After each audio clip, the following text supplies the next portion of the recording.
যবে থেকে শীতটা পড়েছে তবেই আমাদের বাগানে এত এত ডালিয়া ফুল ফোটা শুরু হয়ে গেছিলো। কিন্তু কি করব, এখন এত ব্যস্ততার কারণে একটুও ঠিক করে ভিডিও শ্যুট করতে পারছি না। তো আজকে একটু সময় করে শ্যুটটা করেই নিলাম, কারণ এত সুন্দর ফুলগুলো যদি আমার এই ভার্চুয়াল ডায়েরির পাতায় না থাকে তাহলে বোধহয় সেটা খুবই আফসোস হবে। কিন্তু এখানে দেখতেই পাচ্ছ ফুলগুলোর কি অবস্থা, একটা ডালে এতগুলো করে ফুল হয়েছে যে ভাড়ে ডালগুলোই প্রায় ভেঙে ভেঙে পড়ে গেছে।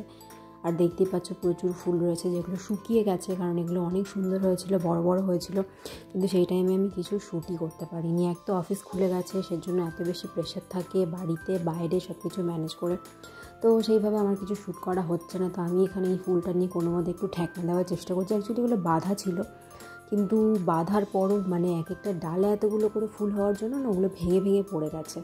তো ভীষণ খারাপ লাগছিল আমার দেখে যে এত সুন্দর ফুলগুলো এইভাবে মাটিতে পড়ে আছে ভেঙে। তো এত বেশি খারাপ লাগছিল যে আমি এগুলো সুন্দর অবস্থাতে একটু রেকর্ড করতে পারলাম না। তাই আজকে কি করব, ভেঙে যাওয়ার পরও তবু যেটুকু সুন্দর আছে সেটুকুই রেকর্ড করে রাখলাম। তো ভিডিওটা কেমন লাগলো জানি।